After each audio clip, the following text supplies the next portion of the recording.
To really know where I come from, we gotta take it back to the 1990s to a small suburban town in New York.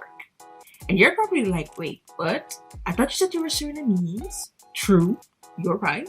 So to understand this part, let's take it a bit further back to 1989 to my beautiful country, Suriname.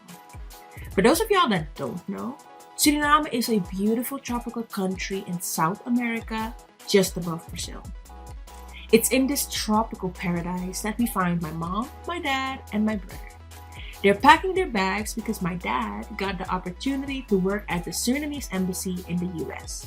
So these people pack their bags and catch a flight to New York, New York, not knowing when they were going to go back to their beloved country. They settled in White Plains, New York. Apparently, things were going well because the following year, they were blessed with the biggest blessing ever in life. Me! LOL. On a Monday night in September, I stepped into this world at the White Plains Hospital. And for the next 3 years, White Plains would be our home. Now, I don't remember a lot about my time in America because I was a baby. All I know now is that despite my lack of memories, I've always felt really connected to the US and to New York. When I was 3 going on 4, we moved back to Suriname. My dad's time at the embassy was finished and my family was super excited to return back home. And these are my earliest memories. Growing up in Suriname and the Surinamese culture. Going to school, playing in our yard, chilling with my brother and cousins at my grandma's house, and playing with dogs. We've always had a lot of dogs. As I grew up and furthered my studies, it was time for me to decide what I was gonna do with my life. And not to toot my own horn, but your girl is smart. I had prided myself on being intelligent, getting good grades, and making honor rolls. But if we're honest, I had no idea what I wanted to do with my life. I was good at learning, but I didn't really know what I liked or disliked. I didn't even know if I was good at anything else than being smart. It felt like I was just rolling the dice and choosing something to do for the rest of my life based off of a conversation or a website. Because if you didn't know, in countries like Suriname that have a history of limited and fluctuating opportunities, you basically have 2 options. You either stay in the country and choose from the handful of courses that the university has, and at the time, that wasn't a lot.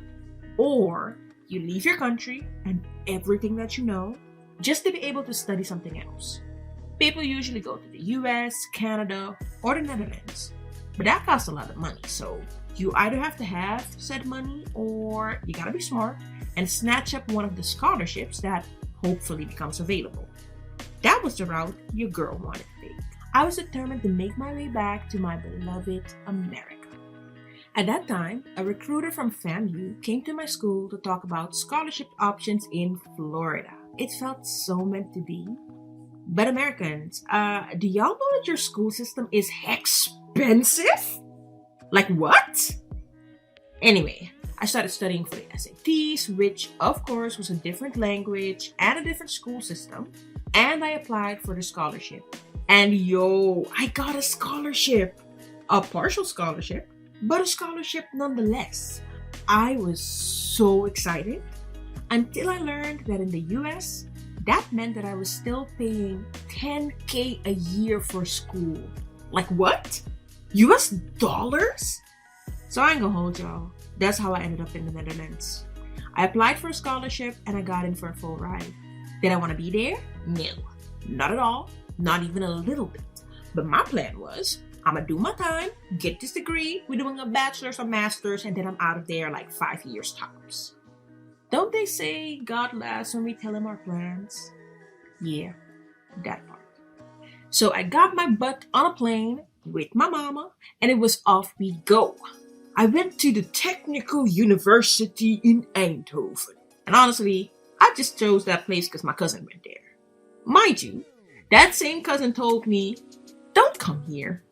Go anywhere else but here. And in hindsight, I probably should have listened. I had enrolled a month later, so the studies coordinator had told my mom and I not to have too high expectations of my first year. he actually told my mom that I shouldn't enroll because I had missed so much that I was probably gonna struggle. My mom was like, "Sir, we came from a whole different country. She going to school." I didn't know it at the time, but having snooty white men telling me that I should probably quit would become a theme for me during my time in uni. Love that for me. Settling into Eindhoven was fun at first. I had my mom and my cousin and my new cold country to explore. Girl, I was gonna see snow. And then my mom left because, she had a life and my new normal life had started. The first year was okay. Even though I had missed orientation, I had made 1 or 2 friends. The courses really weren't that bad, and I got pretty good grades. When I tell you I proved that study coordinator wrong, the second year, the 2 friends that I had made dropped out. And yeah, that's when things started to turn a little bit. So let me just say this. I was the only Black person and one of 3 women in my entire year. Making new friends was a struggle. The people that I went to school with didn't know a lot of Black people, so the questions that I had to answer, I had never felt so strange before. I had never felt so misunderstood before. I hated going to school. I couldn't get used to the people, to the weather. Winter was just like a gray, dark pit. And it never snowed. In the years after, my grades started to slip because I was so unmotivated. And I only went to school when it was super necessary. And my grades still weren't bad, they just weren't as perfect as they had been. So this was the perfect opportunity for my teachers, mentors, and guidance counselors to tell me that I should quit. Yeah, every time I would seek help from the school or express that I was struggling in any type of way, there was always someone telling me, maybe you should stop. Maybe the course is too hard for you. I hated that because I knew it wasn't true. Long story short, my overall experience in Eindhoven was just very isolating. I lived there for 6 years and it's the place where I've encountered the most microaggressions and stereotypes. It's the first place where I ever lived alone, and looking back, it's probably the first place where I ever experienced depression. But it's also the place where I became closer with my cousin. I met my boyfriend while I lived there. I actually met him in Rotterdam, but that's a totally different story for another day. I met my boyfriend when things around me were really rough. At that time, I had no idea how much God was looking out for me when He sent me Shadman. For the first time in a long time, I felt at home. From the day we decided, this is it, we were inseparable. It was actually Shadman who convinced me to start my YouTube channel. I had uploaded 1 or 2 videos before in 2009, but I was so scared that I had taken them all down. But I never stopped watching videos. After some of my hardest days, I would come home and watch some of my faves like Naptra85, her family vlogs, and Shameless Maya. And I remember suddenly not feeling so alone. And all I wanted was to help others like they helped me. I knew that if I could just make a difference in one person's life, help one person out of depression, I knew that it would be all worth it. So on June 16th, 2013, I uploaded my first video. I cringe every time I look back at my old videos, but I also admire that girl that shared so boldly and was so vulnerable. I used to be so vulnerable about what I was feeling. Somewhere along the way, I lost her. I really loved creating. As time went on, my channel grew and I got so much support from people online, whether I knew them in real life or not. But at the same time, I felt really misunderstood by a lot of the people who were closest to me. I would get so much crap about the fact that I was making videos, that it's probably not something a good Christian girl is supposed to do. I even had someone tell me in my face that my videos were nice, but I just talked too much. I'm not gonna lie, that one stuck to me. I didn't realize how much until later. The creator community in the Netherlands started growing and I was so excited. I started networking more, going to events, and I met some amazing people. And the more I started networking, the more I met people who measured my value as a person in the community by the number of followers that I had. My idealistic, childlike view on what I was doing abruptly came to an end. And looking back, I had started losing sight of why I started. The things that started screaming the most to me were my need for recognition. Because let's realize, my identity used to be school. It was the only thing that I knew I was good at, and I wanted to be the best. And now, I was mentally in a space where not only was I not anywhere near being the best, I constantly had people telling me that I couldn't do it. When that part of my identity started to be shaky, I needed something else to excel at. Juggling YouTube and school was a lot. I mean, juggling school and trying to be okay was a lot. After 6 years in Eindhoven, I had completely hit a wall. At that time, my confidence was just shot. I just questioned if I could even do this. Could I even do anything? So I decided to move to The Hague to finish my last years of my bachelor elsewhere. Somewhere with a lot more diversity. And this is how I know that the people at my last school were just racist, okay? I asked the guidance counselor at my new school, do I even stand a chance at being able to do this? Because remember, I had zero confidence left.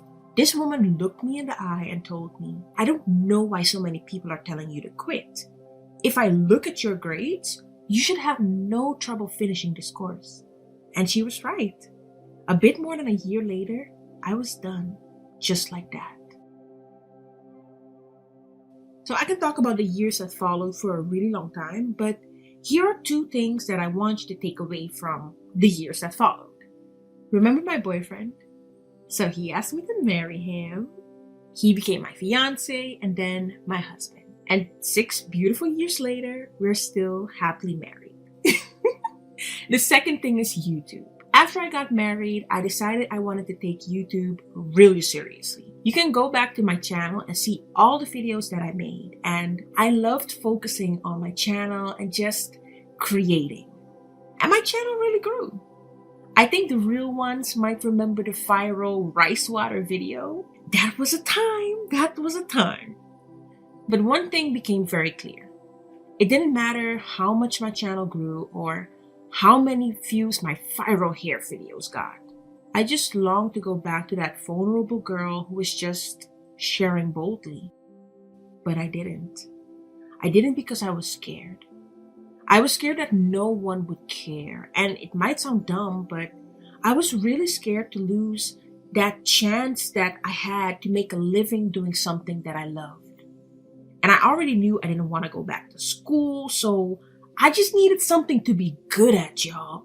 I just needed a win. So I kept that up for years, like half a decade.